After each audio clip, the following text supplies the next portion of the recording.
Absolutely picture-perfect day today here at Belmont Park as we're getting a little shot of our set here.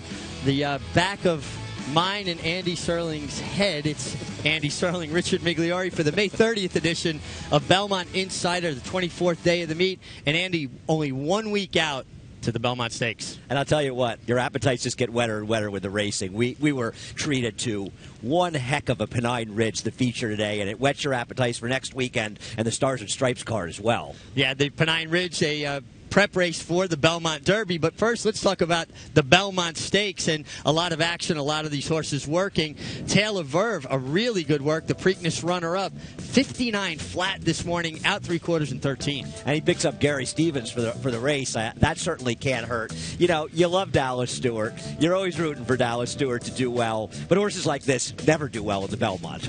Well, it's funny. I thought that too. But I will say, I got to look at this horse, and he's a very big horse with a very big stride, and he definitely gives the impression he'll stay the distance. Now, whether he stays the distance fast enough or not is the other story. I mean, Dallas Stewart could not crow to me enough at Keeneland, and this was before he broke his maiden. I was talking to him for a while, and he was telling me how much he loved Taylor Verve, and the longer the races got, he was going to be a good horse in the second half. But I tell you what, Dallas may have as good a knack as any trainer in the country of getting a long shot to hit the board in these Triple Crown races. Well, we've seen him do it in the Kentucky Derby. We saw him do it in the Preakness. And Eric Donovan and I were walking in this morning, and we happened to run into Dallas, and I got to talk to him a little bit about Taylor Verve. Dallas, Taylor Verve was a really good second in the Preakness. What did he show you that made you run him in the Preakness off of just one victory? Well, I liked him all winter. I just felt like the races were too short for him, as I said before, and he just had a little bit of bad racing luck. Continued to train, was stage sound, great appetite, so we just, stuck with our plan and, we didn't get ahead of ourselves, but it just developed that way. So he broke his maiden at Keeneland, and, he's progressed nicely since then. Well, he's here at Belmont training. He worked really well over the track this morning. Obviously, he's enjoying it here. Yeah, we wanted to get him up here after the Preakness. He's a big horse. It's a big track. He seems to love it here, so he's eating very well. Had a great work. Looks like he came out of it good, so we'll just keep our fingers crossed from here. And you've signed on Hall of Fame jockey Gary Stevens. That's got to give you a little more confidence as well. Well, absolutely. I mean, we had Rosario at Pimlico, but we've got Gary now. We're very happy. He's won the race 3 times, and I think he's thrilled to be on the horse. Best of luck. Thank you, sir. Well, Andy, I hope I get an opportunity to catch up with Gary Stevens and ask him if he has a plan to make up about that 8 lengths that he needs to make up from the Preakness for American Pharoah. Gary will have a plan. We're watching that Real Quiet race the other day, and, with Gary's ride on Victory Gallop, and I tell you something, that ride just never gets boring. One of the greatest big race rides you'll ever see. Yeah, if he makes one mistake or does one thing different, he doesn't get there. Tremendous ride. Speaking of tremendous riders, Irad Ortiz, who's been really lighting it up here, picks up the mount on Mubtahij, and Mubtahij had another workout, Andy, his 4th in about 10 days. I think one of the coolest things about this Belmont is having Mubtahij as well as his trainer here, because Mike DeCock is clearly one of the biggest names in racing across the world, and just to have him here with this horse, whether or not you like him in the race, whether or not he does well in the race, to have a trainer of his caliber with a very different training style, I think it's really interesting, and it adds a lot of flavor to this Belmont Stakes. Well, I think it's refreshing to see another way to train a horse. It's not a cookie-cutter version, and obviously this horse will be fit. But I also had an opportunity earlier today to catch up with Irad Ortiz and get his thoughts about this coming Belmont. Irad, you picked up your 2nd ever Belmont Stakes mount with Mubtahij, and you've worked him twice now. I know you were on him this morning. How did you like the way he went this morning? Well, first thing I want to say thanks the trainer and the owner for giving me the opportunity, and he went pretty good. He went 5-8, and he worked 1-on-1, I guess. But easy, he did a good way, and when he pulled up after the breeze, the thing that I like about him is he was very fit. He don't even blow after the work, so he have the condition and he's fit. Well, his trainer is a world-class trainer. He seems like he's been working him a great deal. Is it difficult for you to ride a horse for the first time in a big race like this, or do you feel like it's just the same, just any horse? It's a little bit, it's an important race, but, I don't have no pressure. I'm going to try to do my best, and I'm going to try to do whatever the trainer told me. You have to feel good about the fact that a trainer with this much international fame, Michael de Kock, is looking for you. It kind of says that people are recognizing the talent you are. Do you think the Breeders' Cup last year on Lady Eli kind of helped that? Of course, I'm say that helped me a lot. You know, Lady Eli is a great filly. I don't say I make too much difference in the Breeders' Cup on her because she's a special filly. You know, she's a runner. I don't do too much different, but that helped me a lot, and I appreciate that. Chad Brown and the owners, and Mike de Kock is a great trainer, and I appreciate he gave me the opportunity to be on his horse. Well, I disagree with you. I think you gave her a great ride, and you've been riding great. Good luck in the Belmont. Thank you. He really is riding confidently. Might even say at times a little overconfidently, but I think Lady Eli is the horse so far in his career that has propelled him to more national and even now international exposure. Well, sure, when you couple it with winning big meets, riding horses like that, and he's got to get more attention. And he's a guy, Rod, the more you know him, the more you like him. I mean, he's really a terrific guy, and it's nice to see him getting more confident in everything, and even the interviews, and getting better with that. He's just a young guy, and the sky is the limit. The sky's the limit, and he is handling those interviews. Now, Chad Brown trades Lady Eli. You're friendly with Chad. You're also friendly with Nick Zito, who has a Belmont starter in Fermento. And I think a lot of people would discount Fermento, except for the fact that he's trained by Nick Zito, who's upset this Belmont before. Yeah, you know, I'll tell you a funny story. About 7 years ago now, I was watching Nick work some horses about 10 days before the Belmont. We were in Saratoga, and some horse goes by, and he goes, you know, I'm going to be running that horse in the Belmont. And I said, who? And he says, Tara. And I said, well, good luck with that one, Nick. And, of course, he upset the Belmont at 40 to 1 10 days later. Yeah, well, what do you think about Fermento's chances? Good luck with that one. Listen, I'm always rooting for Nick, and he's one of the great guys in the game, and he's been so good for the game.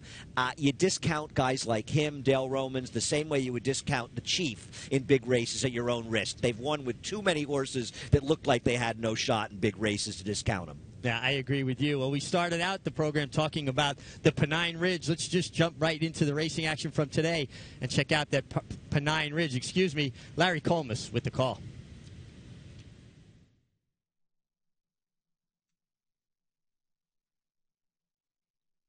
They're racing in the Pennine Ridge. A Campari comes out running well.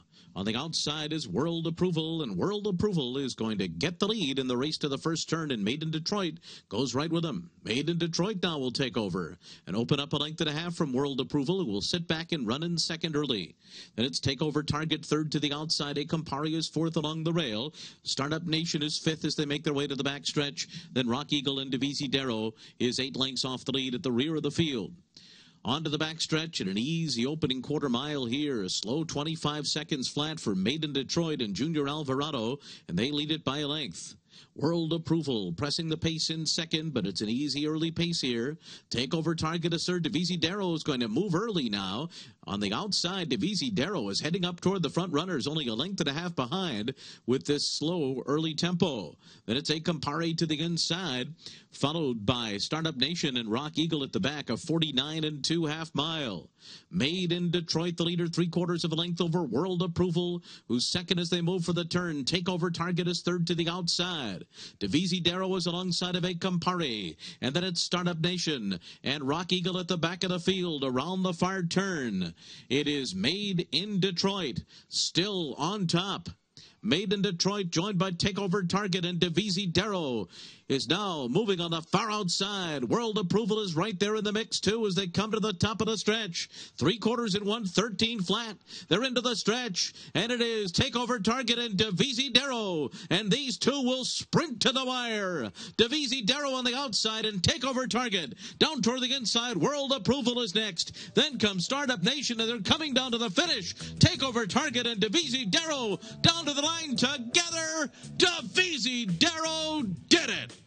Over Takeover Target, then Startup. Andy, these horses put on quite a show, and it looked like Takeover Target might hold off the Visidero, but I think we're in agreement I would have liked to have seen him get away from him around the turn or turning for home. Yeah, I think that Arad, one of the chinks in his armor, he can be a little bit overconfident. And I think he rode this horse as though he was never going to lose. And he was running against a horse, Divisadero, that is a serious talent. And he let him get on his flank, and he couldn't get past him. But I'm going to tell you something.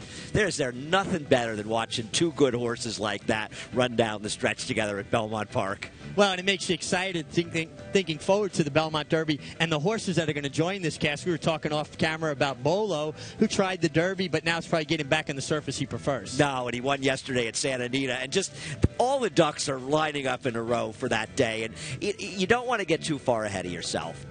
But you think about Europeans coming for that Belmont Derby, putting up a lot of money, but you get a show like that with those extra horses, and man, that's going to be a great day. Well, the prep certainly delivered. Hopefully the main event will as well. Got to catch up with Buff Bradley right after the Pennine Ridge. Buff, Divisadero, obviously very talented. It looks like he had excuses the day he suffered his only defeat. Yeah, he did. Coming down the lane, he got in some trouble. But he finished up well that day and galloped out really strong. So we were still very pleased with him.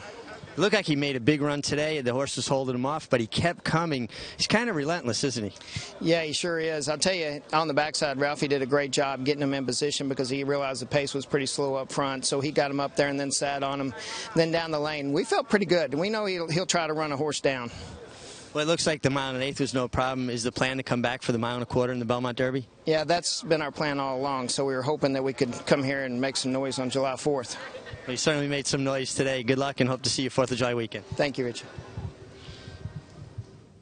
Well, Buff Bradley, a guy who knows his way around a good horse, brass hat, groupie doll, now Divisadero, and should be a really good Belmont Derby. Yeah, no, this is a horse that just keeps getting better and better. And you think about Takeover Target's 3rd race, this horse's 4th race, Startup Nation's 1st race of the year, Bolo's out in California, and it's hard not to get excited, and we don't want to get too far ahead of ourselves. We've already got the whole Belmont Stakes Racing Festival next weekend to get through, where there's going to be 3 days of great racing. But to know that a day like that is coming up, there's not going to be any chance for a letdown around here. No letdowns at Belmont Park, and no letdowns here on Belmont Insider. We're going to take our first time out. We'll be back to look at the rest of the card.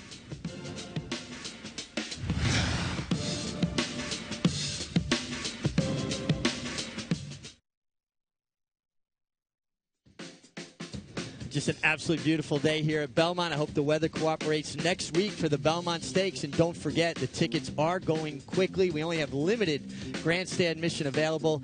And you do not want to miss potentially what could be racing history. But besides that, Andy, a great day of racing. Yeah, no, it's going to be a sensational day of racing. There will be no letdowns in the card. When you look at the kind of stakes lining up, the Met Mile, this might be one of the greatest Met Miles we've ever run, and we've run some great ones. Vips, we're going to see last year's 3-year-old champion, Untappable coming here, the guaranteed wagers, sensational racing, the Goo Goo Dolls after the races here, so you can hang out for a while. And you know what? We don't want everybody to be rushing out of here at the same time. Be a smooth exit from Belmont Park. Some people will be waiting around for the band, hanging out a race or two after the Belmont Stakes as well. Well, not only will I be sticking around to do Insider, I'll also be sticking around to listen to the Goo Goo Dolls a little bit. And just an exciting day. And don't forget, it starts 11:35 first post on Belmont Stakes Day. But getting back to live racing today, let's head out to race 5. They're going 1 1/8. Here's Larry Comas as they head up the backstretch. Side had the best beginning.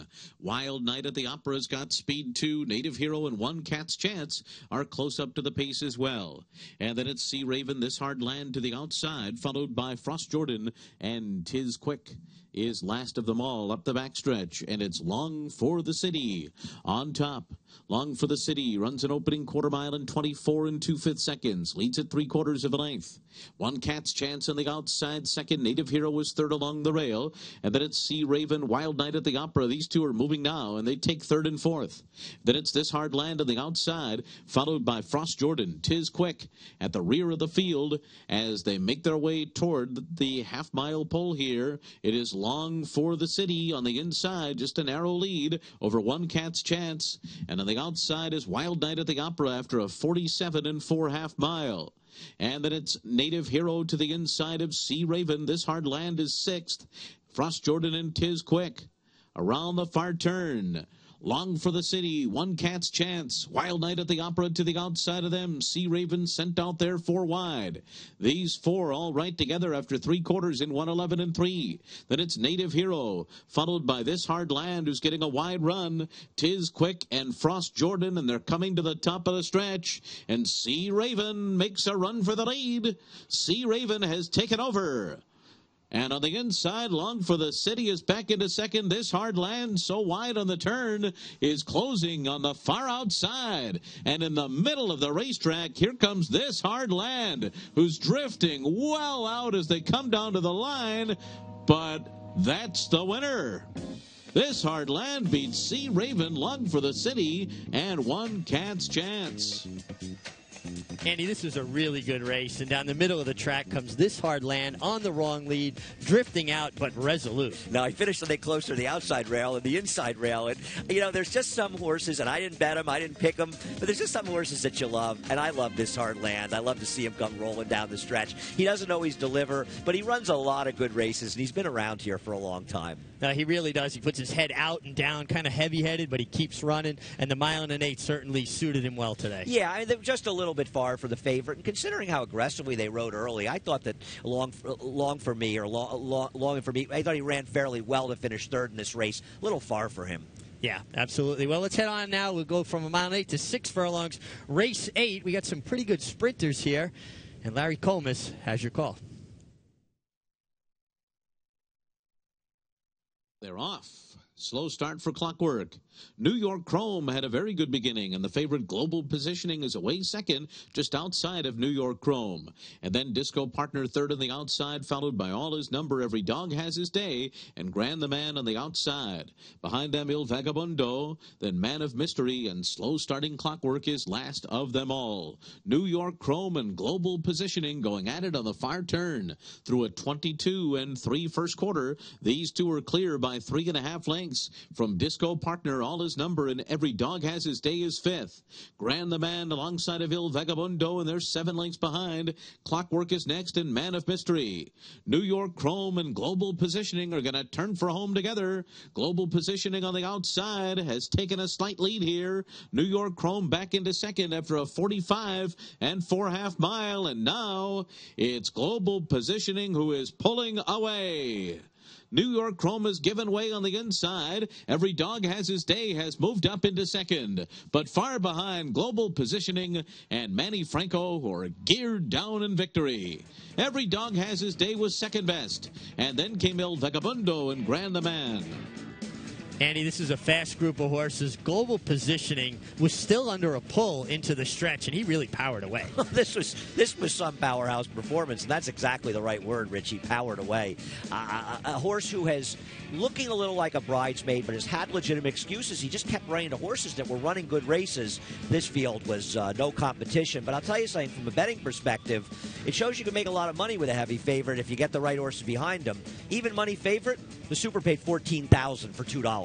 Well, I saw there was some really big prices underneath. And is that how you approach it going in? If you see a horse that looks like a layover, do you kind of fool around with a lot of different horses underneath? Well, it depends. I mean, in this case, I couldn't have had the Super. Okay. I didn't like the horse that ran behind him in second or third. But it just shows the opportunity if you've got. It's why those dime Supers are good. Let's say you love this horse and you want to take a chance. And let's just say you didn't like, and this is like my friend Nick Tamero is a great bettor. You don't like one of the horses that's 3-1 or something. You put that horse in the 4 slot and you load up with some alls. It was only a 10-horse field. You can make your money work for you. If you had a dime in the Super, you got 700. Well, I think it illustrates it's not only important to know which horses you like, but also how to wager on the races. Right. My friend Nick is as good as anybody I know at doing that. And if you make your money work for you, the 10-cent Super can do it. Well, it was really good to see Michael Hutchins' horse in the winner's circle. Mike's doing terrific, and we're all very happy about that. A good friend and a great horseman. Let's head now to the rapid replays, races 2, 4, 7, and 10. Top of the stretch. And it's Mamma Mia Maria, who's run a 45 and 1/2 mile, turning for home with a 4-length lead here on Close Fall Off, who is now second and trying to close in. After that comes Manhattan, and Predicate has made progress on the far outside as they come past the 16th pole. Joel Rosario and Mamma Mia Maria have it won. Under the wire, a 4-length winner over Close Fall Off. Predicate gets third, and then Manhattan. Over is fourth, and they're coming to the top of the stretch. And again, this leader, who's running for purse money only, is Dark Roast. Dark Roast comes into the final furlong in front. On the outside, Boston Strong trying to reel him in, and here's Boston Strong. And on the outside, Iced Over is coming with a flying finish too. Iced Over in the center of the course coming after Boston Strong. These two down to the line together. Boston Strong, Iced Over. Iced Over got it over Boston Strong. And then it was Irish Jade, followed by a photo between Chasing the Blues and the purse money only Dark Rope. And 3.5 mile Aussie Prayer turns for home, 2 in front. Sauvignon trying to close the gap now. Capriani on the far outside is coming on, and here comes Capriana in the center of the course trying to come and get Aussie Prayer. Aussie Prayer, Capriana runs on by now in late stretch. Late move Casey Lauren far outside. These two down to the line. Capriana. Casey Lauren was second. Esther the Queen got up for third. And Sauvignon was fourth. The turn in front. I Got the Disco in Me and Ireland's Eye on the outside. These two come to the 8th fold together. Ireland's Eye, I Got the Disco in Me. Stride for stride. Fidelius is trying to close the gap on the inside. Patrol Like a Champion coming too. And Cool Cat Strut on the far outside. They're coming down to the line. And it's I Got the Disco in Me and Cool Cat Strut together. These two right on the wire. And then Ireland's Eye. Well, some great action. Actually, we were watching the race from Penn National with Do a Ben little Scott. lead there. Yeah, you've got to show the public how into it you are. But well, listen, you got to root for Ben Scott. If you're not a horse racing fan, unless you're rooting for Ben Scott. Absolutely. Well, we're going to take a second look at the 4th race today. And actually, Andy, this was your handicapper insider pick from last night. Paid a good price, but I know you wanted to talk about it, something interesting you thought. Yeah, I want to do a little gloating, but honestly, I thought this was a sensational ride by Luis Saez. He was actually ahead of the horse Boston Strong, the favorite, when they were earlier in the race. But Boston Strong made a bit of an earlier move, and he's 4th right now. He lets Boston Strong go. He got his position going forward early, Richie, but he let Boston Strong made that first move, and he was confident. He pulled out in the stretch, was able to run him down. And I honestly think I was able to cash this bet because of the tactics of Luis Saez. Well, it was interesting watching that. You could see he consciously allowed him to make that first move, and then it's like a fullback or a halfback following the fullback through the line, kind of follow his wake and run him down late. And Luis Saez is a real strong finisher. Yeah, I love the way he rides. And I think this is a perfect example of what you talk about with getting your position going forward. Because when you get your position going forward, it gives you options. Right. It allows you, if the pace is slow and you've got to attack, then you can attack. But if a guy wants to make that premature move, you can let him go, and you're still in position where you can catch him. Right, and you're making less use of your horse because you've already got your position.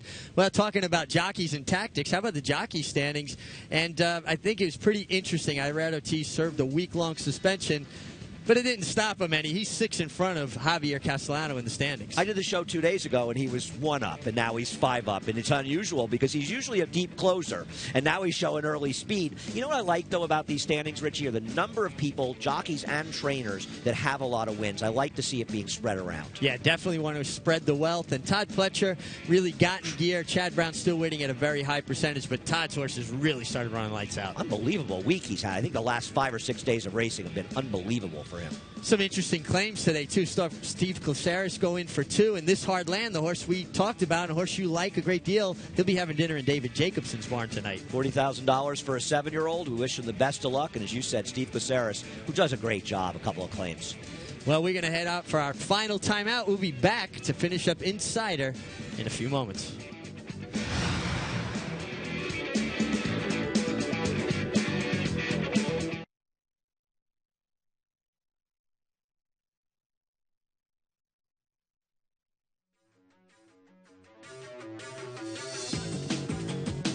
Well, Andy, a couple interesting races, and let's start tomorrow with race 3, a Mount Court on turf, and we're looking at Perfect Flute and Rock Me Mama. Yeah, they finished 2nd and 3rd, respectively, behind a Shug McGahee trained horse. This was one where Chad Brown, a heavy favorite, that didn't show up.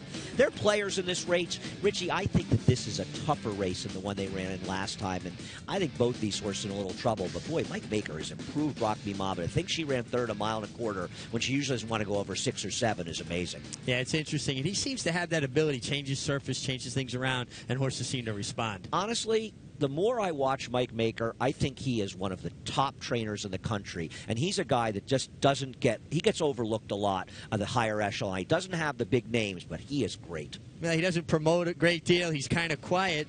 Another horse you got to take a long, hard look at here, though, from the Michael Matt stable, Striking Style. I wonder if stretching out, she could be a little bit much more forwardly placed in a mile and a quarter, which may help her. And you wonder with these bridesmaids, and she's a bit of a bridesmaid with 6 seconds and thirds and 10 starts. Do you like to put them on the front, Richie? Sometimes they get a little braver. Well, I think sometimes you get a horse that wants to hang, just put them on the lead, and then they kind of already broken through that plane, and they continue to run. And she has faced better horses, but the question in this race to me is the mile and a quarter distance and who's going to handle it the most. And it's one of the reasons that I picked a bit of a price, the 2 Sequoia in here, coming in for Tom Proctor. She is not good enough, not even close, based on her races, but I wondered watching her race at Keeneland as she finished up and finished 5th with another horse, Empress Maker, finishing 4th. I think of the two of them, she's the one who's going to want the mile and a quarter the most. Well, she certainly has a pedigree that says she should. Dynaformer on the bottom side, Awesome Again on the top side, and I mean, Tom Proctor's not shipping here for no reason. You see her, she's the one horse in this race, and she just doesn't really get running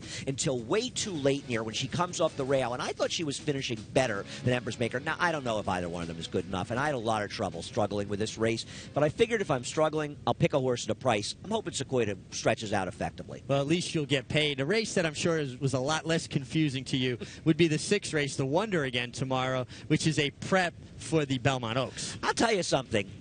It's not a field of tomato cans showing up to run against Lady Eli. They showed up, and they showed up in force. And what's interesting about her maiden win, and we all know she had a lot of trouble getting clear, and she turned a big turn of foot. But the horse in green who finishes 3rd outside, now she had an easier trip. But that's Puka, who's done some good things in the dirt since then. But she's switching back to the turf for Bill Mott. Lady Eli's the one to beat, but Puka's no slouch. Yeah, Puka's no slouch. And actually, as big a Lady Eli fan as I am, I think Puka's going to be the one that's going to go further. No, I agree. I think the distance will help her. We don't know about that. This Chelsea Flower last fall, I don't know how good the field was, and the horse, Act Naughty, who's second, might be the 10th or 15th best Chad Brown 3-year-old in his barn.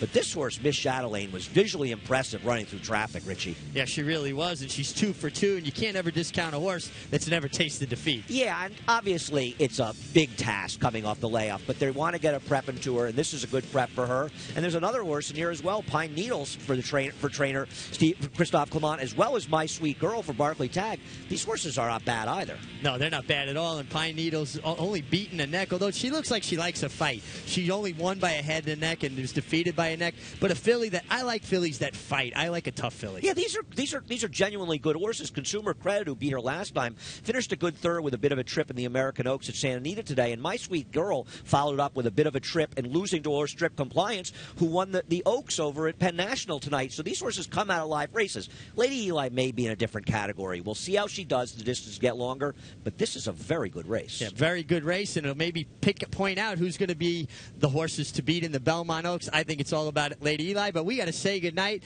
Thanks for joining us on Insider, and we'll be back to do it all over again tomorrow here at beautiful Belmont Park.